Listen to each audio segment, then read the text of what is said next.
Hey guys, and welcome to a special edition of the Vita Dedicate Gaming podcast. So, Kate, Jake, we have hijacked this podcast to talk about our Lord and Saviour, Bioware. Mm-hmm. So, we're calling this Bioware Bae because we're not that inventive and we couldn't think of anything better. Yeah. So that's a working title. It's a work in progress.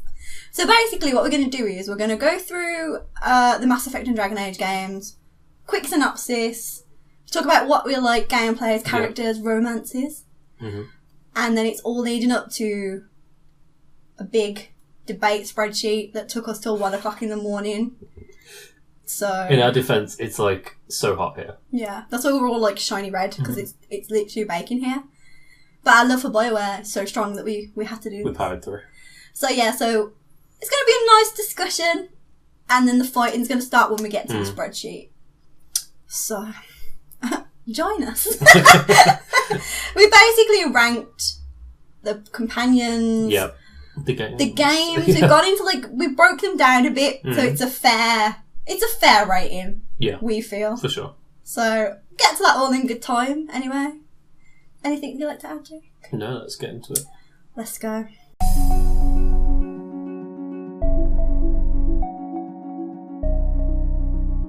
Before we fully start, we have to do a formal apology to Corey.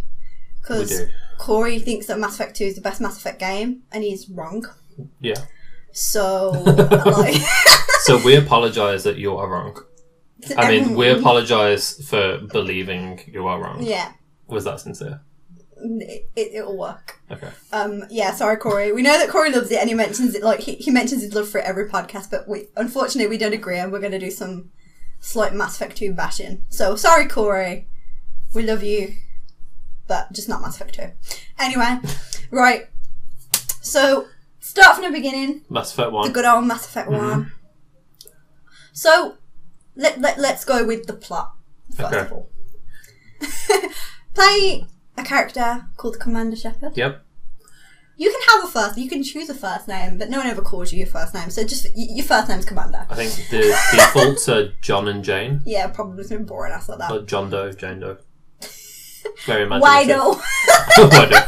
So, play Commander Shepard. You are a Marine in space. Space Marine.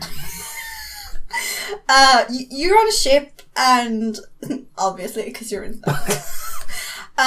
So, Commander Shepard, you can have 3 origin stories. 3 origin stories, 3 psychological profiles.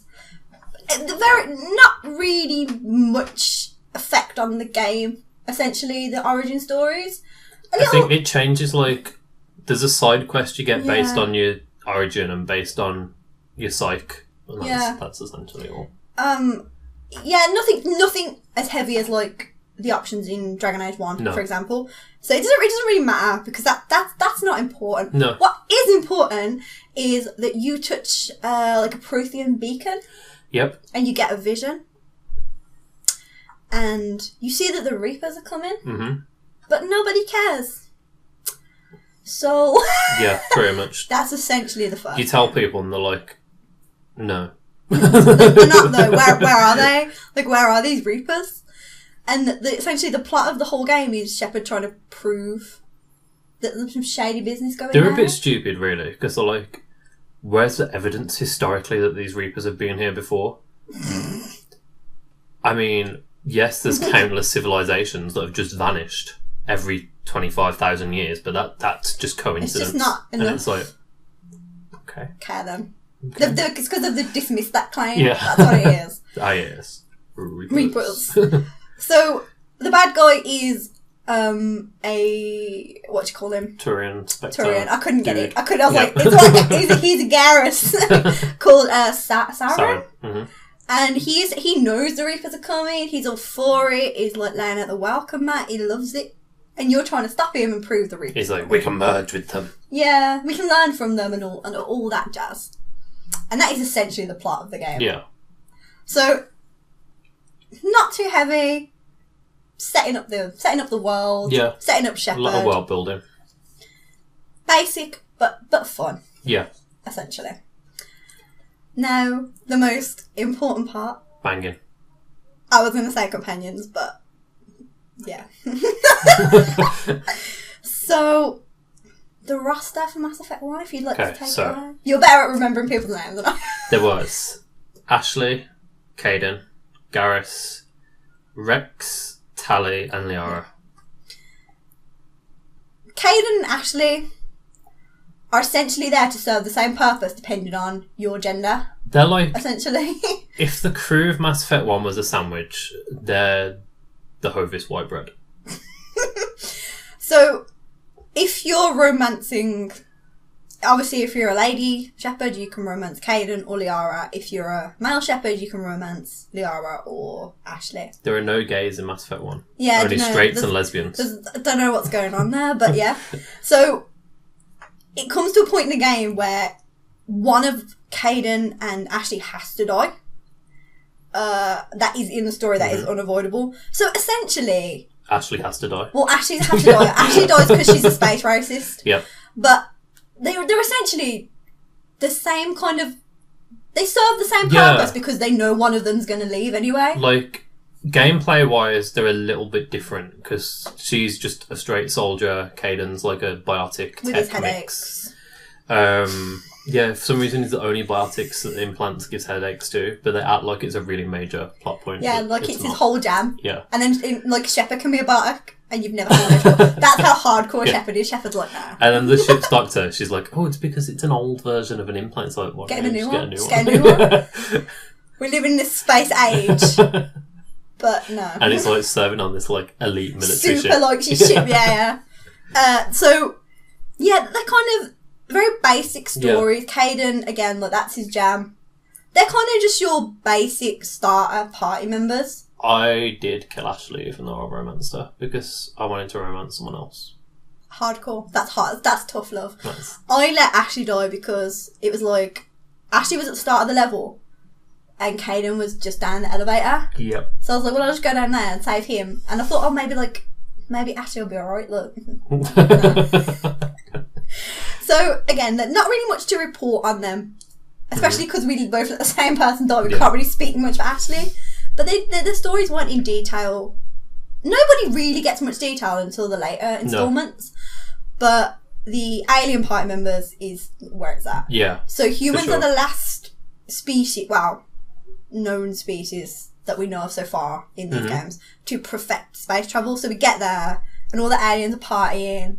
And they're like, you can't sit with us. And they don't like us very much. Yeah, I mean, we did kind of kill a load of Turians. Yeah, but it's alright. So, the best boy. The goodest boy. Garrus Vakarian. Yeah. We both voted him as our favourite Mass Effect companion. That could later. Stop giving spoilers. I know. He's the best character. He's so pure. He's a good boy. He's like, everything he does is amazing. Just the right thing to do. Yeah. We're very biased on this. Like, we got a lot of bias. He kind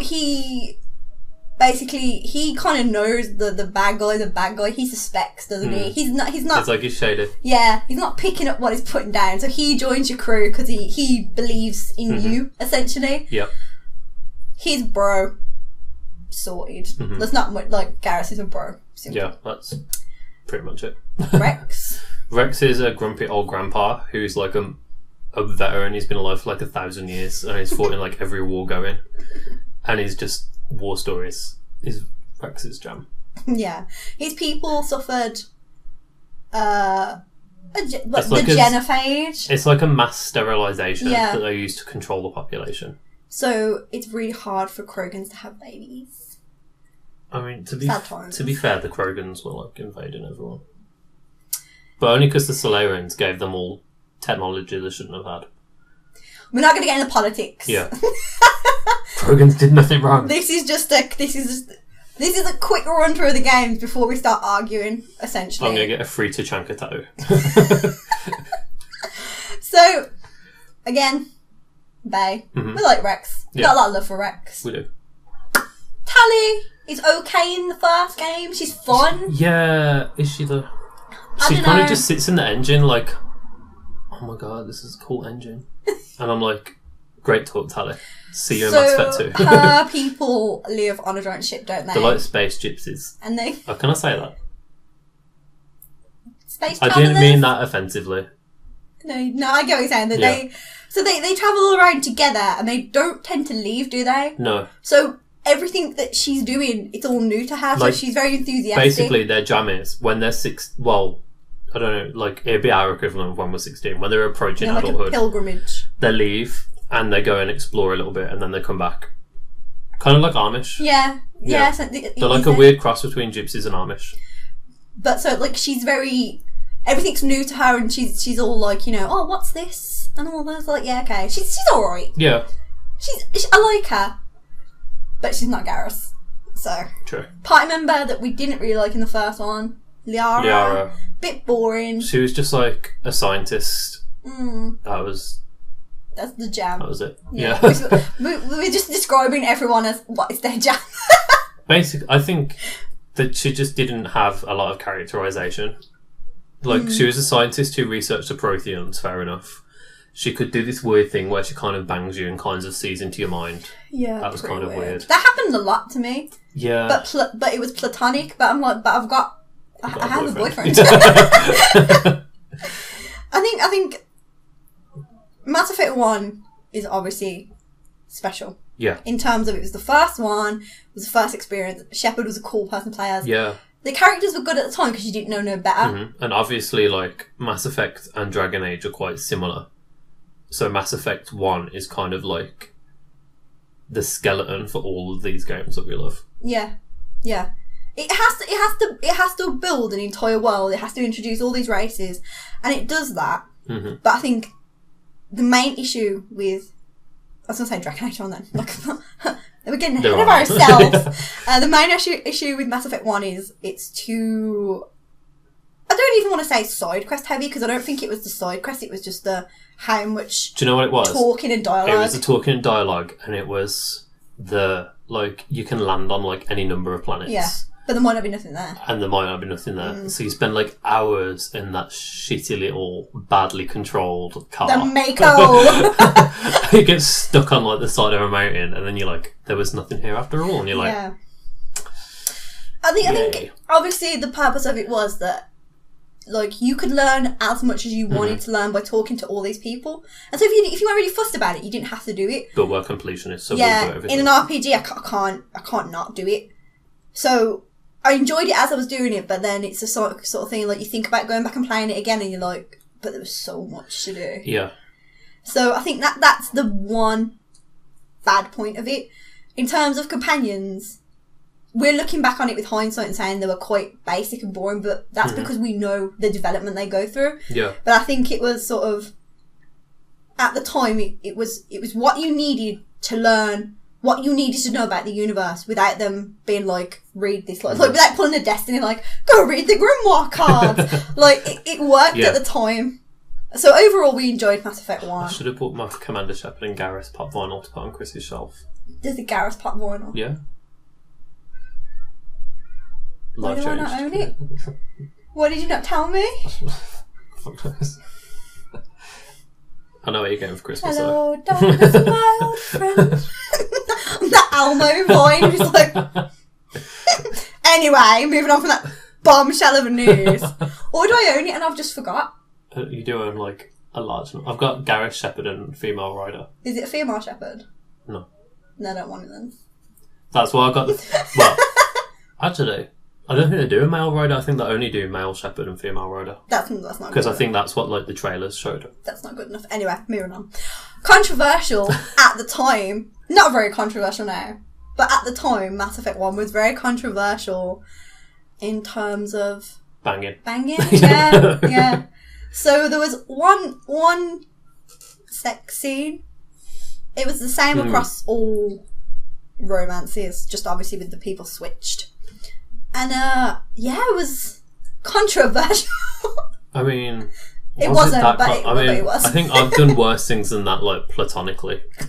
So it didn't go down very well. Got banned in a lot of countries. Yeah, I think it blue today. I think it was very clearly stated on the box. I remember it being Yeah. stated that there was one Because we were like, sex scene in it. This gonna be good. I think, like you said earlier, like, it's controversial because it was a 12. And I was like, oh yeah, okay, I can see that now. I think, again, it was the kind of first... Yeah. Like, obviously there might have been other games that we just hadn't played, but that was the first kind of scene like that Where I ever it was remember like seeing. that explicit. Yeah, in a video game, so I get that. It's not that big of a deal now, like, Witch has gone full YOLO. Like, you know, all that jazz. But at the time, it caused a lot of issues. Yeah. So, pretty controversial. But thank you, Mass Effect, for doing that. So, overall, we enjoyed it. Yeah. Romances weren't epic. No. They're alright. They got you to the next one. Yeah. It brought Garrus into it, so whatever, forever That's all we need. thankful. If you like that video and want to see more like it, then click this playlist button here. If you happen to want to subscribe to us and check out all our content, then click this amazing sexy button right here. Look how enticing it is. You know you want to click it. And if you're already subscribed to us, well then you are already an awesome human being.